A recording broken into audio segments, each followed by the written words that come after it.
I want to go back now to the slow economy. It has a lot of people struggling with their own finances. About 2,600 Americans have been filing for bankruptcy every day. Others are turning to a financial quick fix called payday loans. They've now grown into a $59 billion industry. But 6 states have effectively banned these loans. And tonight, our chief investigative correspondent, Armin Katayan, looks at why.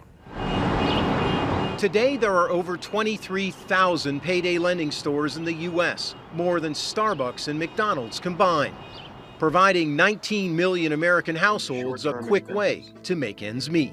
Please borrow only what you feel comfortable paying back. A typical customer takes out about 8 payday loans a year, in essence, advances on their paychecks, with interest rates approaching 400% a year. For lower and middle class families with few financial options, such loans, even at that price, are a godsend. But folks like Mary Bates now see something else, a short-term solution turned long-term trap. An endless cycle, a dead end. I would advise anybody not to. For Bates, it all began with a $200 loan plus interest to fix her car. But after paying it off 2 weeks later, she couldn't afford to live on what was left. So she took out another loan, starting a 2-year cycle with a variety of payday lenders that ended up costing this single mother of 2 what she says was more than $1,500 in interest to essentially float a $200 loan. They're set there for people like me that live payday to payday. And then once you get in there, you can't get out. It's 15 to 20 minutes, you can walk out with cash in your hand. Terrence Gent is one of 8 former industry employees who spoke with CBS News. A former district manager, Gent says payday lenders train their workers to set hooks. Incentives that you offer to customers to get them to become repeat borrowers.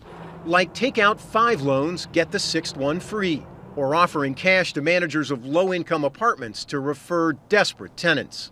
And this document obtained by CBS News reveals that among the targets for this lender is single-parent households with multiple children who are financially stretched.